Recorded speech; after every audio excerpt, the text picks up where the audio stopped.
Welcome to the BuiltOnAir podcast, the variety show for all things Airtable. In each episode, we cover 4 different segments. It's always fresh and different, and lots of fun while you get the insider info on all things Airtable. Our hosts and guests are some of the most senior experts in the Airtable community. Join us live each week on our YouTube channel every Tuesday at 11 a.m. Eastern, and join our active community at BuiltOnAir.com. Before we begin, a word from our sponsor, On2Air Backups. On2Air Backups provides automated Airtable backups to your cloud storage for secure and reliable data protection. Prevent data loss and set up a secure Airtable backup system with On2Air Backups at On2Air.com. As one customer, Sarah, said, having automated Airtable backups has freed up hours of my time every other week and the fear of losing anything.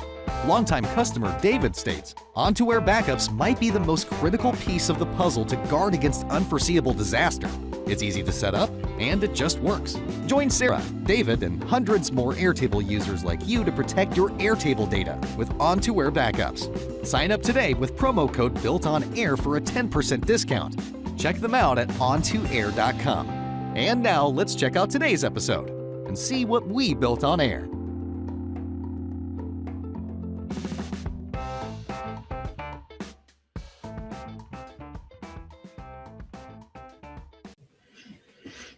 All right, welcome back to the BuiltOnAir podcast. We are in episode 3 of season 25. Good to be back with everyone. Camille, Ali, good to see you as always. And we have a fun show for you today. We're gonna go a little bit outside of Airtable. We're gonna talk about the Softr platform, and which got its roots in the Airtable ecosystem. So Ali's gonna walk through us with that. But before we jump into that, there was some news that Airtable released. Let me show that up here. Camille, you were the one to find it. Walk us through what they announced. Yeah, so we talked already, I believe it was either last episode or the first episode of the season, about the insert as JSON option when you're pulling items from a previous step in an automation. But what wasn't announced, or what we didn't know at the time, was if there was any kind of array that you're trying to pull into a field that only accepts a single value, like a text field, for example. Before this update, Airtable would say can't find anything to parse or something like that, where it wouldn't let you pull an array into a text field.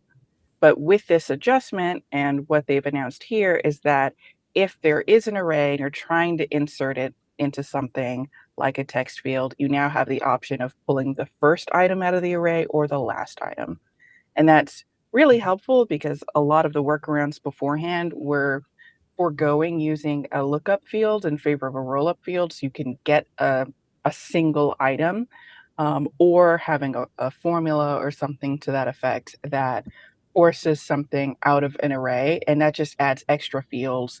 You don't get the benefit of a lookup field. If you use a rollup field, there's pros and cons to using either of those field types. This adjustment kind of keeps your schema a little bit cleaner, and fewer workarounds. Grade A in my book. So this half of this is stuff that we've already kind of covered, and the other half is a very minor, it's a small update that I'm sure many people won't notice for quite a while, but these are the types of updates I love seeing from Airtable. Is just little improvements to the platform that resolve some minor limitations. Yeah, very true. Yeah, we'll have to do some testing on this in a couple weeks when we go through new features, because I've got some questions on how it handles different scenarios. But yeah, this is good. This GIF is pretty useful in that it shows you exactly where it would appear. And then later on in this thread, I mentioned something I mentioned in that other episode we talked about for insert as JSON, that it would be great if you could pick which fields that you can bring over from the record object instead of getting just a single field as a JSON response. And, fingers crossed that they add that as an ability. But yeah, overall, both of these pretty welcome updates that mean that you have less rigmarole that you have to go through. Yeah. So yeah, here's the question. It doesn't seem to work with update record because you don't usually. I've used it in an update record step and I haven't had a problem. It's possible that they made an update since this comment was written. I think this post is, at the time of recording, 4 days old. So it's possible that the problem has been resolved since then.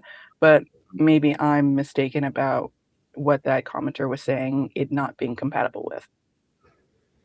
So here the response is, it's not currently possible to use these outside conditions comparisons.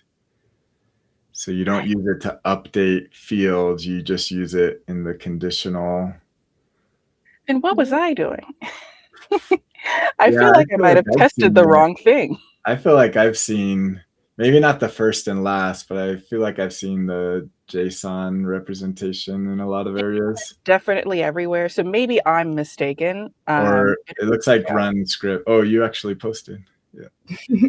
Yeah, so I think this is that was part of my confusion. But here I'm talking more about the insert as JSON and not the array component first or last. But yeah, so if that's the case, Airtable, make it consistent.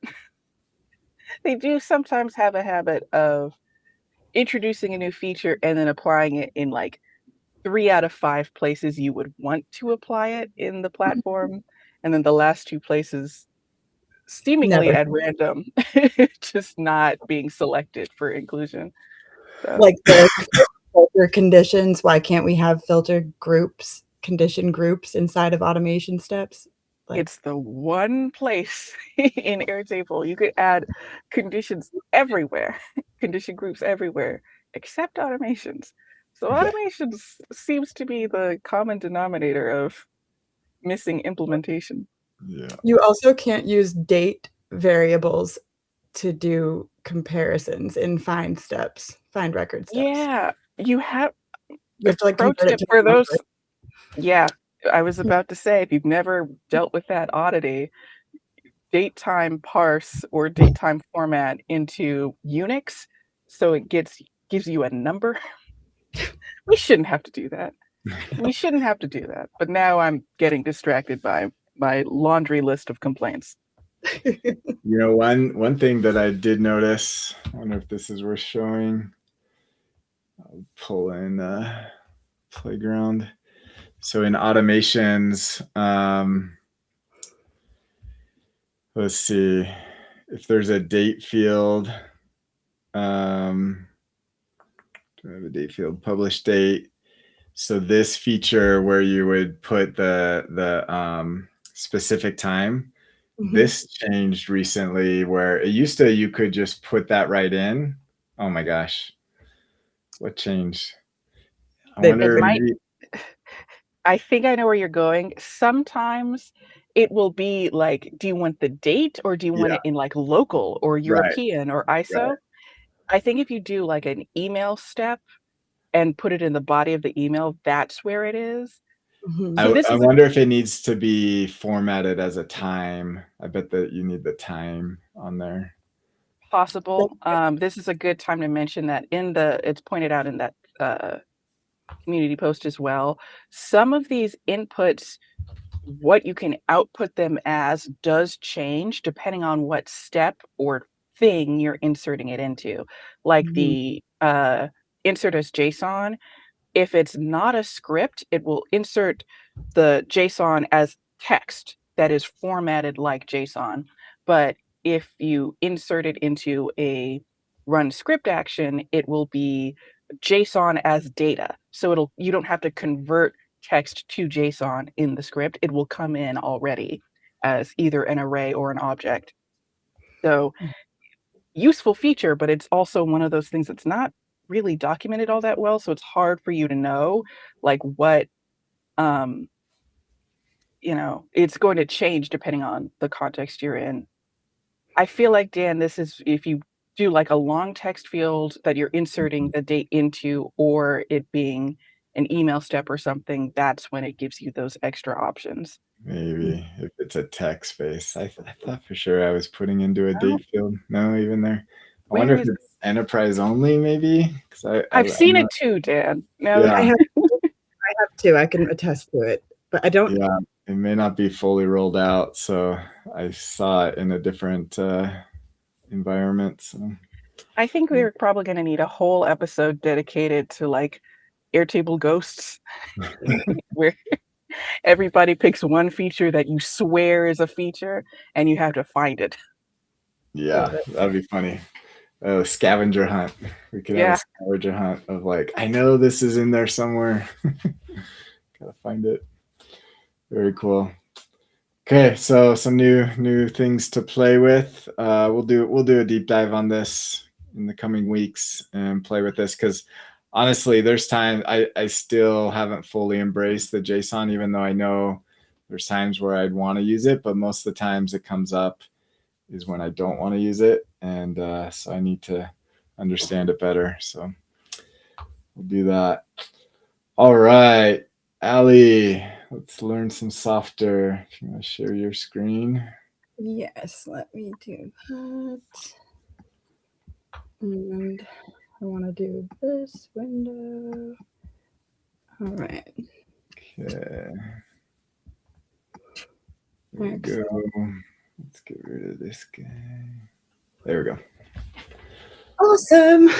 Okay, so I figured today it's been a long time since we've covered anything related to Softr, and they've been through a whole new like relaunch of features. They're basically a brand new platform, very similar to what they were before, but they have a lot more capabilities, mainly in terms of like, I mean, really across the board. But like for me, my favorite things are what I'm going to go over today, kind of do a little bit of an unboxing, so to speak, and build a quick app together. They've introduced their own database, which I actually have not touched myself, and we're not going to go over that part today. I'm going to stay Airtable centric. However, I have heard very good things about their database platform.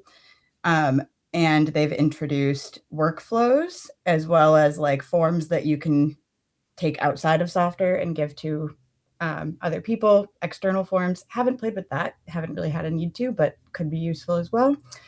But workflows, really, really cool. The AI stuff they've got going on, really, really cool. So I'm going to go through some of that today.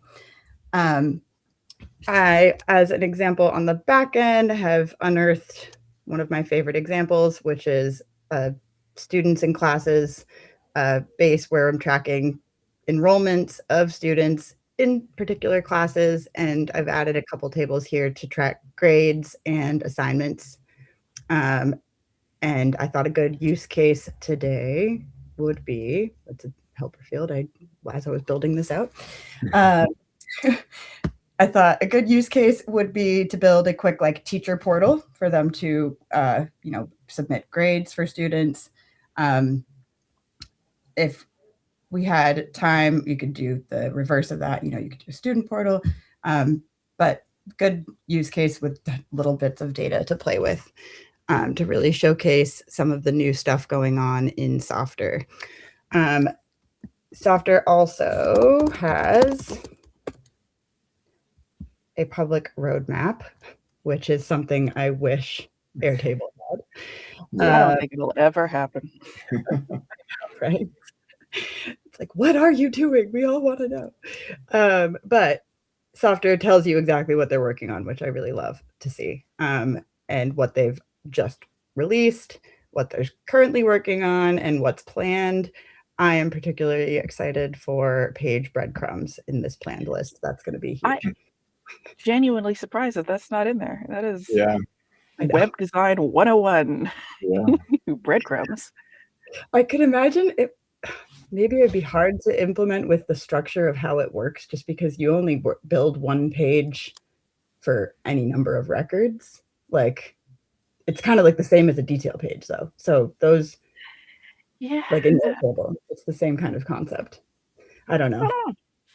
But I see here they're clearly going directly at Airtable, with their database, and now they've got record history on the way, AI agents. Yep. Well, they've launched building apps with Snowflake data. And for those of you that don't know, Snowflake is for storing like millions of records. It's an enterprise grade software coming for Airtable's lunch and several other people's lunches as well. Not just for a little tool to help you and your team. If you're using Snowflake data, you're probably a part of either a very large company or a company that deals with quite a bit of data. Yeah. I really can't say enough positive things about Softr. Like even their entire team, they've got support. They're literally online 24/7. They get back to me at all hours of the day. Like they're just really, really great platform. They move quickly. Very impressed.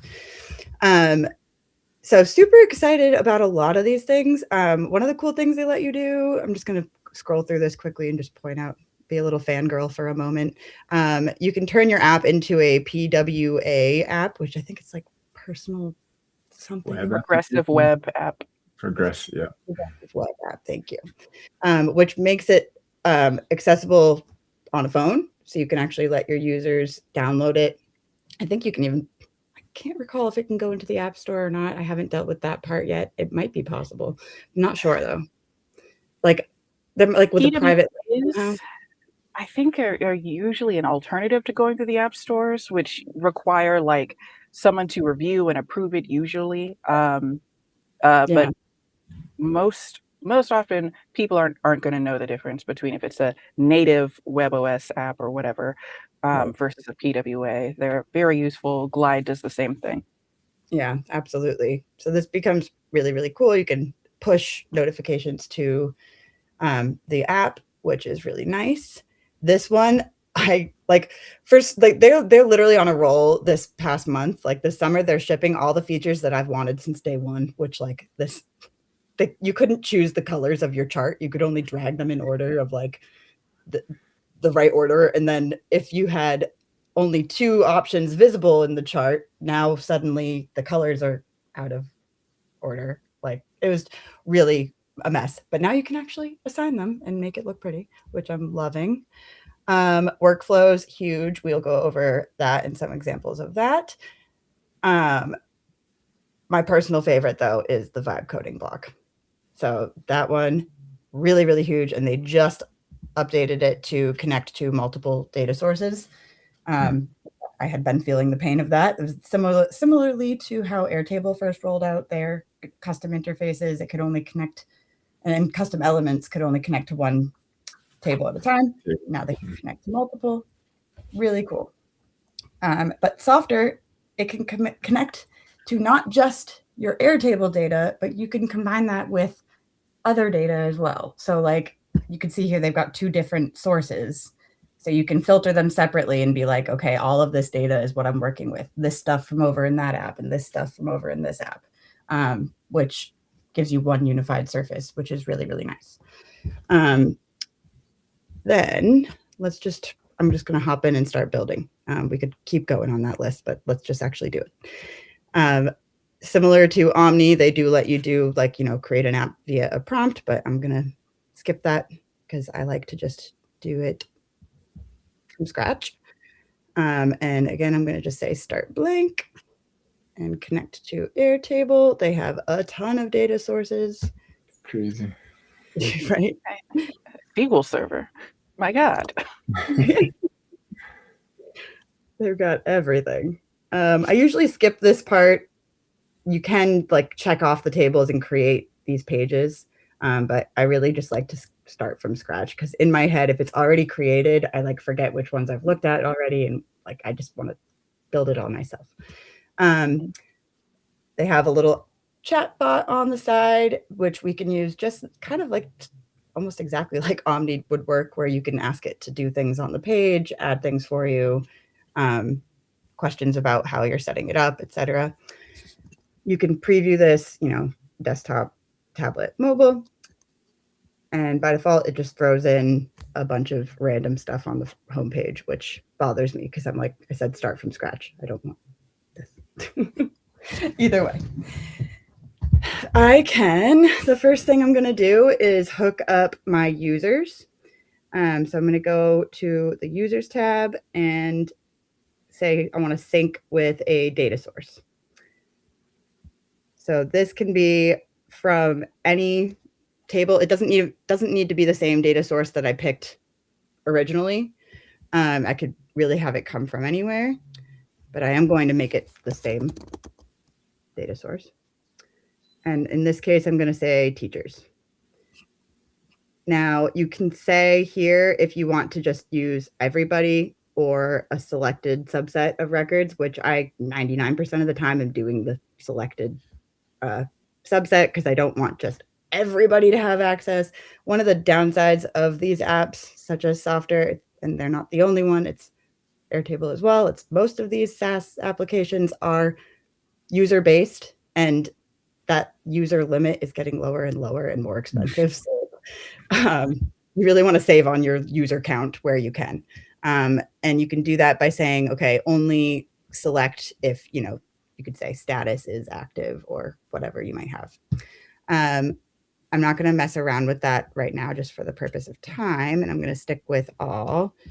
But you can do this, and then there are advanced rules. So like, especially if you use selected, I highly recommend making sure that you review these. Basically, there's options where if you have open sign up on your site, which I wouldn't in this case because I don't want to just let teachers sign up to be a teacher. It should be closed. But if you did want open sign up, there are plenty of use cases where you would. Then you want to choose if you want that to be created in your actual users table. I don't know what the benefit of not having it created in your users table would be. To me, it feels like a scary land to be in where you don't create a matching record. So I would honestly recommend not doing that. Then this is very important though, is if they get deleted out of the app, like you actually physically right click on their record and delete it out of Softr or in Airtable. What should happen to the user in Softr? I usually say just deactivate synced user because that will just make it so that when they try to log in, they can't anymore. And it won't remove it from your Airtable base. But sometimes you might accidentally have it on the delete synced user one. So if they stop meeting the conditions, they get deleted. And you don't want that to happen. So I usually leave it on these two settings, but these are important things to look at depending on what your use case is. Then I'm going to just map this to my user fields. So email is how they log in. I'm going to pick first name for name, which is so painful to me every time I do it, but they don't let you choose a formula for, oh, you do? Well, they do, but it causes problems historically, unless they literally just changed it today. Well, you couldn't do the two-way sync with the formula. Right. You can't do exactly. That's exactly right.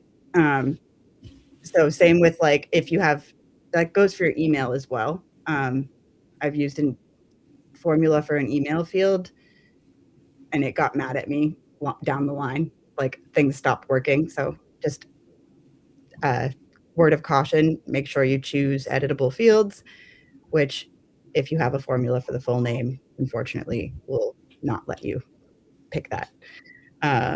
So bummer there, but you can have an avatar, which I don't have a space for here. So I'm going to leave that blank. And then you can map their created time and their last login time to fields that I have in the base here. So I've got these as placeholders ready to go to map to that section there. Then I'm going to say save and sync. I don't see password. How does it handle passwords? Great question. So once they are all loaded in there, so this, you can see here what the auth method is, and that is something that I choose on this authentication page. You can go into here. There's certain enterprise level options, as well as Google sign-in, which is really nice. They have the magic link option as well, but they will like make you, if I try and turn this on, they make me like type in, I understand the risk, which I kind of love because it is very risky to have magic links. But I do kind of love them. I don't think I've seen permanent magic link before. Is this like a static URL that like as long as you have it, you could log in? Yes. That's not what I'm familiar with. Normally, Yeah. in my experience, when you click login, it'll ask for your email and it will send you an email, which is a new link every time. You click that and it will authenticate you, which is more secure than just here's a link that you could always you could give it to your friends and neighbors and they can log in as you. Yes. 100%. Absolutely agree. I know most people use, you can do, so what Camille's talking about is an option as well though. But it's a kind of similar, it's a code, it's not a link. Yeah. This is a huge step forward to me in terms of what they used to offer for login. And the onboarding scenarios can be really painful to set up sometimes depending on your use case.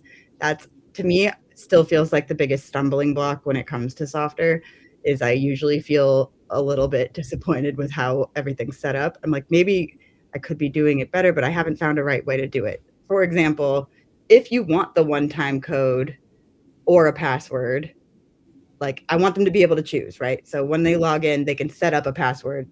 The first time they log in, they can actually choose what their password is. After they log in the first time though, which is strange. Either way, if I want both of these as options, they will receive a one-time code every single time they try to log in. Even if they are logging in with their password, it's going to still send them the one-time code, which really bothers me. Yeah. No one else does that. What or means. That would be and. Yeah. Like it's silly to me, but it's still a huge step forward. And I think if you have open sign up, so when you actually like are letting the user sign up, if you have password as your only thing, then it will prompt them to choose a password when they are signing up. But if you don't have open sign up, then it's like, okay, you just have to kind of figure out what the lesser of two evils is, or mess around with all the options and figure out what's least painful. And that password is only saved within Softr. It doesn't sync it to your. Yeah, it's the users. So you don't have access to any users' passwords. It's all saved back end. Excuse me, sorry. And let's see.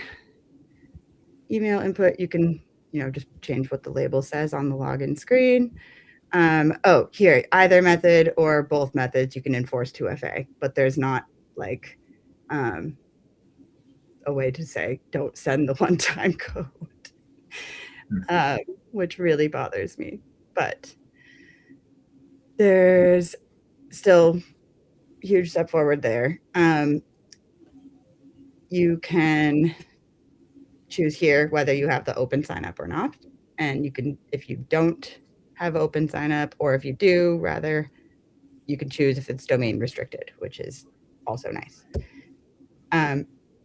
Onboarding flows are really cool. I find them useful, and they're relatively, I think actually they've existed for a long time. I've only just started getting into them.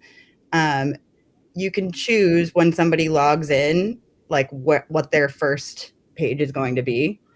And you can have different user groups. So if I did have, one table of teachers and students, for an example, in my database, I could split those into user groups of teachers, students, and then have different permissions set up for those different groups, and different pages that they land on the first time they log in, for example. So that gets pretty powerful with like actually setting up your onboarding flows, and makes it a nice user experience. Let's see, any other questions on this? Oh yeah, I should get into the data restrictions as well, and user groups. User groups I just talked about. By default, you have visitors, so anyone who's not logged in, and then logged in users. But then you can create groups within the logged in user group to be like, okay, if type equals this, put them in this group. And a person can be in more than one user group if they meet more than one condition? Yes, which great implementation. Yes, exactly.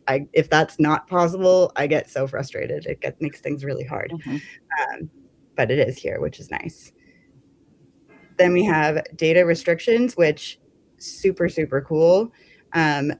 You can apply global restrictions to tables. So for example, in this database, what I might do, or I might not, depending on how I want this portal to function. Like if you're like, okay, when a teacher logs in, you could make a decision to say, can they see only the classes that they are the teacher of, or can they see everything? And then maybe you could have a tab that's like, my classes, all classes. Or you could decide to say, no, teachers can only see the classes that they are teaching, and they can only see the students that they are responsible for, so on and so forth. So you can set that up at a global level rather than every time you reference that table having to set that filter, which can be really frustrating.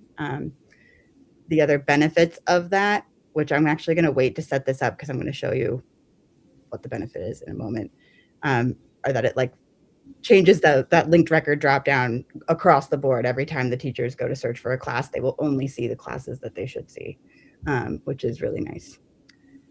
So I'm going to set that up in a moment. I'm going to wait until I have the right setup to show you the difference of with and without. But here on my homepage, I'm going to just delete everything here, start from scratch.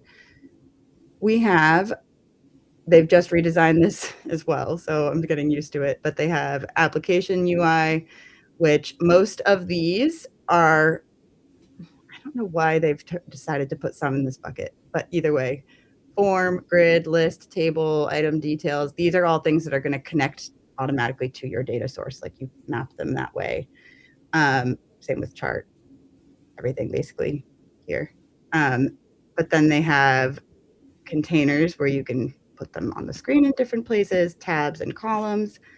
And then they have all these drag and drop kind of website builder tools, like elements, blocks, if you will. What is really cool about this is if I'm like, oh, I really like how this looks, but I want this to be connected to my data. Like, I'd rather have it look like that than like the grid. You can do that now with the vibe coding, which is really cool. You can actually chat with it and say, hey, hook this up to my assignments table or whatever it might be. And then you can map the fields accordingly. So I'm going to go over that afterwards, but really cool stuff happening here. So let's say I want to start off with when the teacher logs in, they should just see their classes here and be able to click on one of their classes. So first thing I'm going to do is map this to a source. And again, you can use multiple sources, so you can pick away to your heart's content. And if you have like sync bases as well, it's really nice because you could have like, if you synced tables, like if you had your grades in one place and students in another, you can bring them together onto the same screen here in really easy ways. So I'm going to go classes, and then it automatically maps some of my stuff. It takes a stab at throwing in fields for me. And I can choose here what the sort is. I can choose the record filters. So this is very similar to an interface page, kind of like I can set up the back-end filters, and then under the content, I have the ability to set up these front-end filters for the user to play with. But in here is where ordinarily, if I weren't using the data restrictions like we discussed earlier, I could go here and say only show where the teacher record ID contains, sure, and then logged in user, record ID. Now, as it says here, user-specific filters are not applied while we're in editing mode, so I'm not going to see any change here at first, but when I go to preview, now I can choose at the top here who I am, and Tomas has these classes, whereas Maya only has these, which is quite nice. But then if I don't want to deal with setting this every time I display the classes, then I would use those global filters or global restrictions under the users tab. The other thing that lets me do is if I have another page of, let's say, let's just do like all students. We'll do like a whole class list. And I'll throw in a table.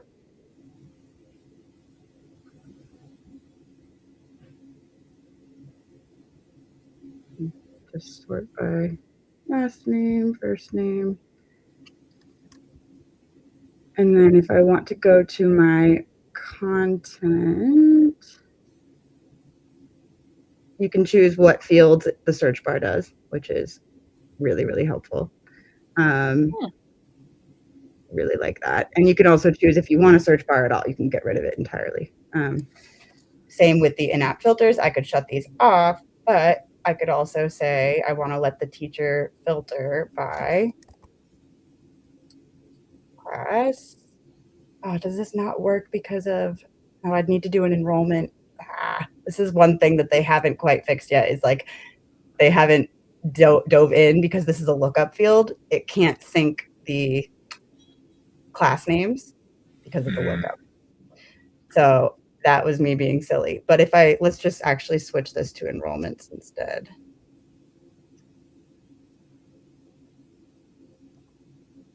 Because enrollments links directly to classes. And then it can use those values automatically. Let's just sort by student.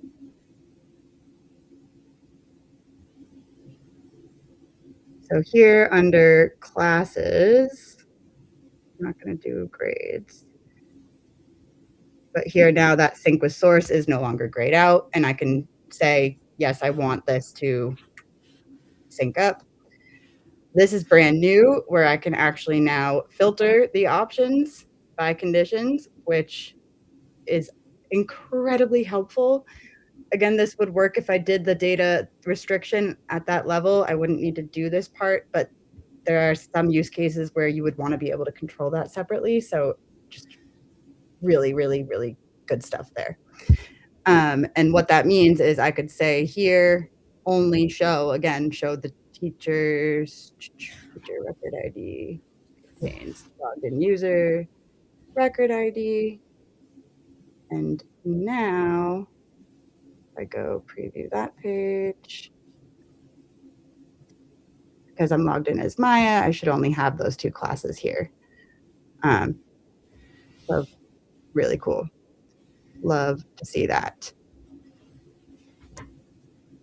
But if I get rid of this now, and let's go set up a data restriction.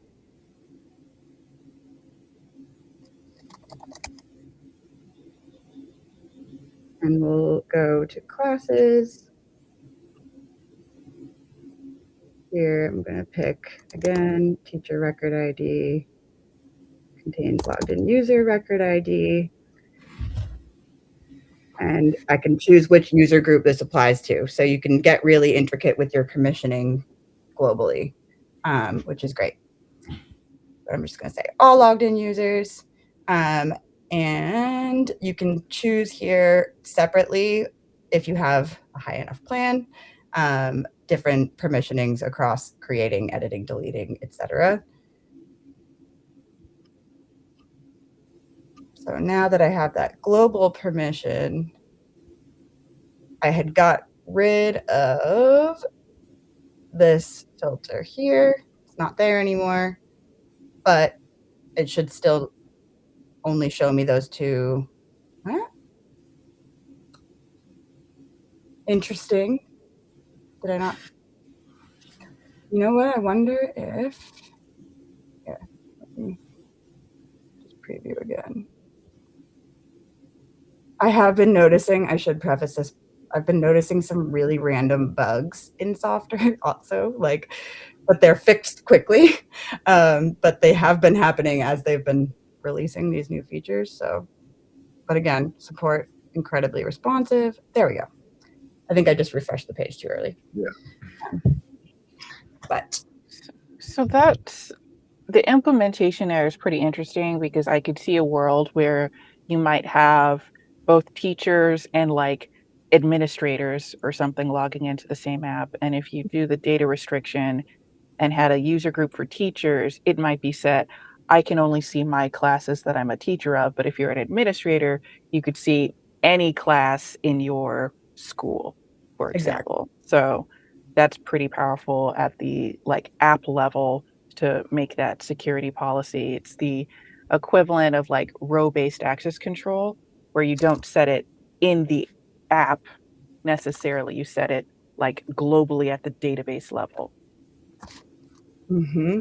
We'll do exactly. We could do something like that here, kind of do exactly what Camille was describing. Is like, let's say, and maybe I'd have a role field, but I'll just keep it simple for now. Like this person, Maya, should be able to see everything, whereas everybody else should only be able to see their classes, user-specific classes. If I go into users, user groups, I'm going to create, let's call it super admin, condition-based, where permission level includes all classes. Really, maybe I should have said super admin instead, because then I could apply it to more than one table. But bad language on my part.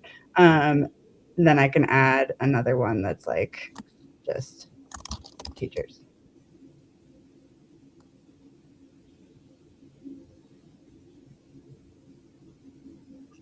Now I'm curious, that's going to bother me if I say super admin or teacher. Ow, I think I might have broken it by doing that. I'm just going to verify. It's good to know when you're going to break something. So let's all find out together. We will go here. Interesting. Again, sometimes I think I just refresh too quickly. It's gotta sync. The thing I worry about is, so now you're dependent on like values in a drop down, right? And then in Airtable, it doesn't tell you that that field is being used in Softr, and Yeah. the management of all of that is kind of scary. Oh yeah. And the one thing I will say there is Softr does it on field names, not IDs. So if you change something, Okay. I noticed that instead of updating all classes to be super admin or whatever you changed it to, it didn't notice, and that suggests that it's not just field, it's also select options as well, that it's based on name and not ID, which is an interesting decision because those you can get the IDs from the API. So I wonder what their decision making there was. right. Like what this one is interesting because you could actually put in different values. So it would, like, I just needed to add to it. But I think what they're thinking with it is that you could take a template, or like you could duplicate your app and point it at a different base. Like say if you needed to restore a snapshot or duplicate your base or give it to somebody else, like as a template or something, those fields would then automatically map to the data source that you're now pointed at, without needing to go through and remap everything. But I would almost prefer to remap everything because I'd prefer to have the field IDs a thing. Yeah. That might have been it. They also might not have wanted, like if you do it based on ID, then you also have to do an extra like query to in real time when you're on the page to get the current display name value. And maybe they didn't want to add that extra like load or whatever it is or dependency for making it human readable. Yeah. But for longevity's sake, it'd be nice if it were ID. And there used to be a different third party tool that would like connect the dots between it would read your like make instance and it would read your Airtable instance and then find what fields, not just make, but other things as well, were Mhm. used across other third parties. So it was like a dependency checker for your whole ecosystem. But I Yeah. think they shut down, and I don't remember the name, but Was it the uh, operators? The operator or was it Philip Lakin? I don't remember because it's been a while, I think, since they were in operation. But somebody somewhere needs to make that again because um, uh, It was there's a awesome. lot. There's a lot of obviously we're Airtable groupies over here, but there's a lot of other like SaaS applications that you could connect to Softr as we've just seen. And then there's a lot of alternatives to Softr as well. And if you're using any one of these, it'd be nice if there was like a map that you Yeah. could like pull of, okay, I know Airtable's not going to tell me, but this other tool will. Um, and I'm sure people are vibe coding their own dependency map thing if they can. For sure. Like, I mean, the one thing that if I thought to keep up with it, Kavan talked about at Airtable once her trick to like documenting those dependencies that are outside of the Airtable system is she like creates a formula, and I'm probably going to butcher the beautiful way that she does it. But it's in essence, she like does a big OR function and puts in, like first name, I don't know, classes, and then be like Softr dependencies. And that's literally all she does, and just like keeps it hidden. So that way, if I'm looking at my dependencies for first name, I can see, oh, it's in Softr. Mhm. Like something like Yeah. that, which is creative. Before script inputs, I used to have like a last modified time field and selectively target the fields I wanted. The weakness in that, I like it as a cleaner approach overall, but you can't select a formula or a computed field. So Kavan's approach using a formula and then just having them somewhere in the body of the formula makes it a dependency, allows you to pick any type of field for that dependency checker option. Exactly. Good Very point. nice. So now I've got this set up. I restricted that permission to just the user group teachers. So that means that Maya is no longer being affected by that permission, theoretically, and should now be able to see everything. Whereas if I preview as anybody else, I should only see their own classes. That's just their list, which is really nice.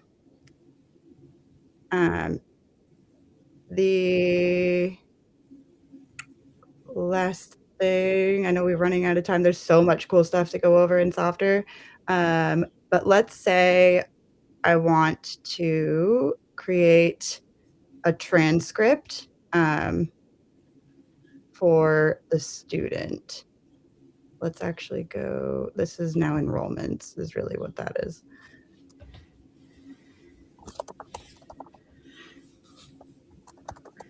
And I'm not creating like, a full app right now, but I want to just demonstrate the great back end stuff as well. But let's go to create now students. We'll throw in a list or table, doesn't really matter.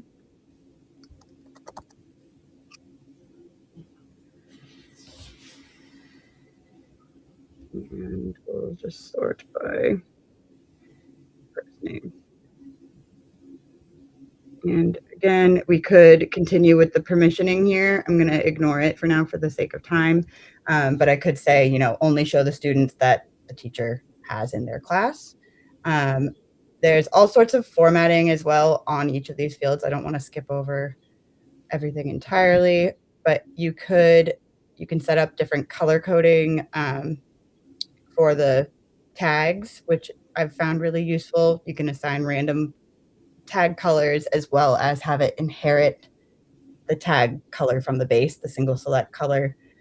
And they recently made it so that it does recognize the colors in lookups and the formula single select outputs, which it didn't always, and I found that to be really, really nice.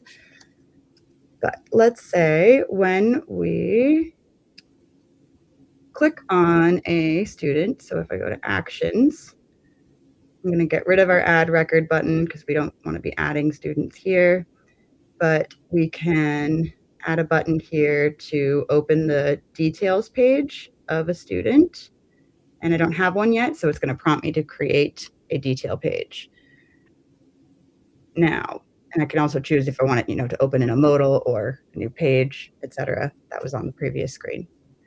But now I'm working on a detail page, just like I'm working like you would be in Airtable. So a record detail page is kind of the same vibe as this.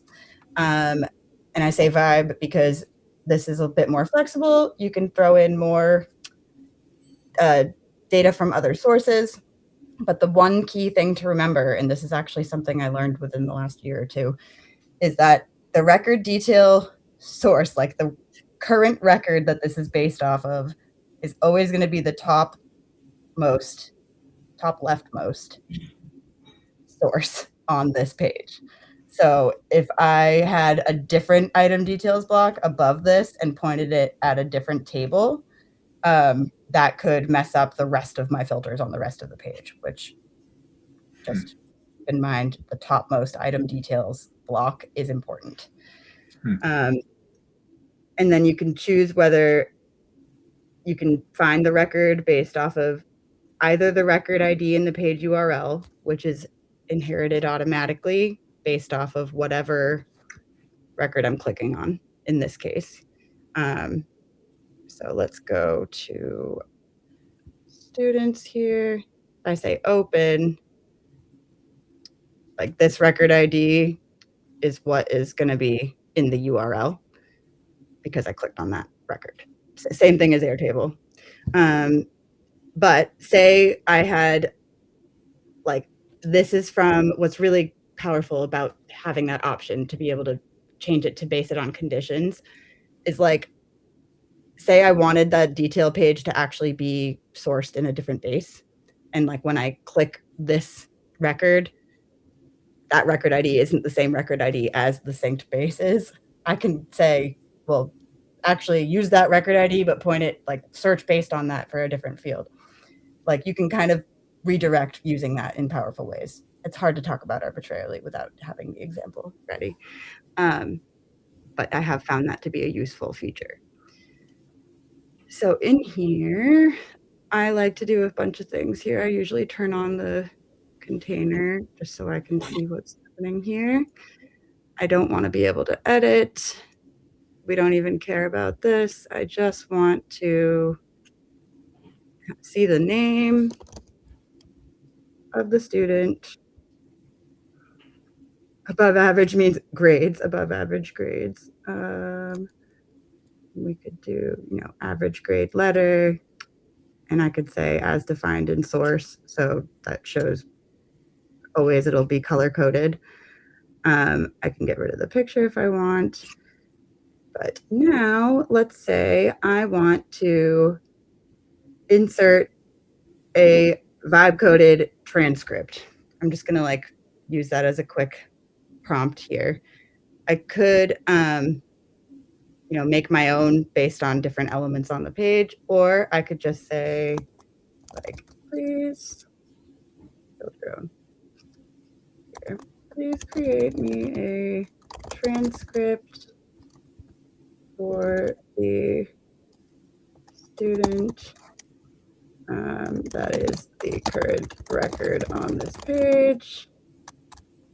Use data from the assignments, enrollments, assignments, and grades tables. And then I'm going to connect my data sources. So in here, I want it to have the students. I think it might already have it because that is the current record. But just in case, I'm going to still just say, I want them to have access to the student record where the record ID is the current record I'm looking at. I want it to be able to see the enrollment based off of the student record ID being this current record that I'm looking at. So that's that concept of current record here is the thing that's defined by that topmost item details block. Mm. And these are all the fields from my students table. And then I want to add another, which is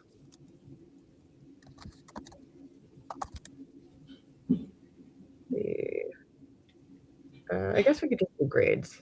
We don't need assignment necessarily. And this will be student record ID contains, again, just that. Enrollments and grades tables, sure. Keeping it really vague for the sake of time. This does use AI credits. So Softr gives you a certain allotment of credits with your plan each month. I have found that it does dwindle pretty quickly. I have been using Claude a lot. I made a skill for Softr vibe coding, so I can just go to Claude instead and be like, hey, use this base, do this, and it gives me the code that I can just paste into this vibe coding block. So you can save on some Softr AI credits. But I have found their vibe coding tool to actually be very good. Like, I think it's better than Omni. And it can even dive into your Airtable data and it can decide what fields make the most sense to use for this to try out with, which is cool.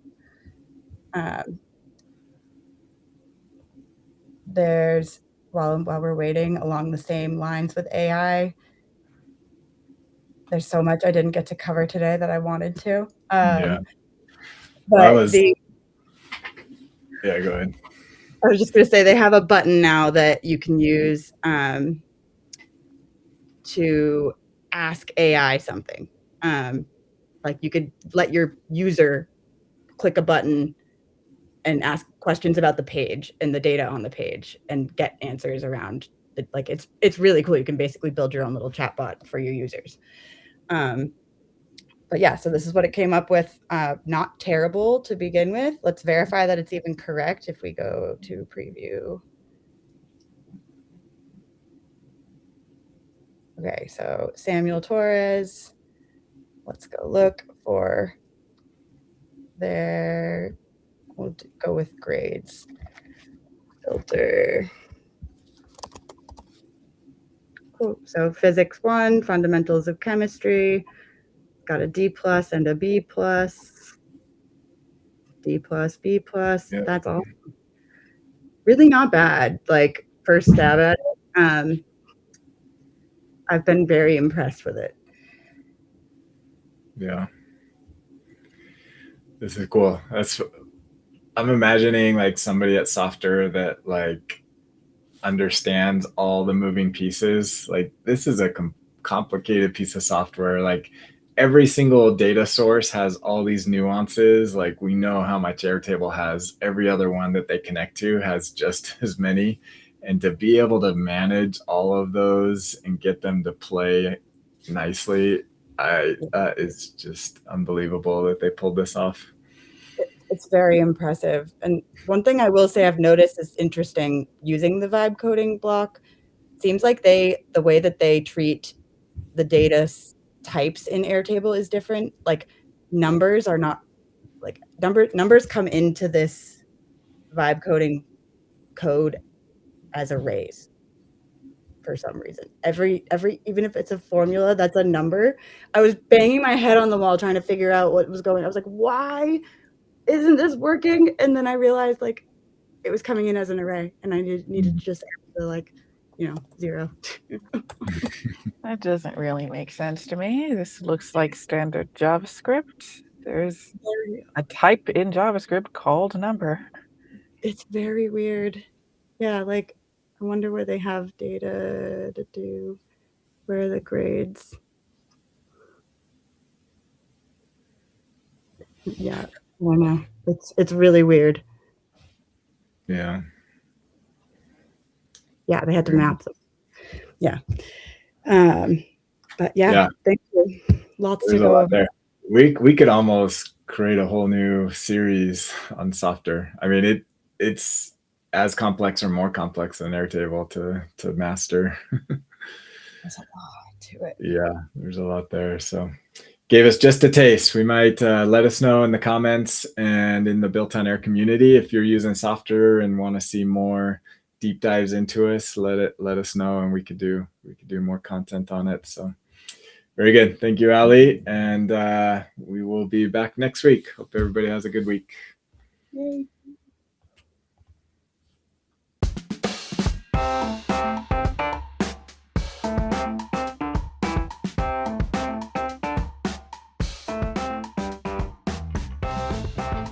Thank you for joining today's episode. We hope you enjoyed it.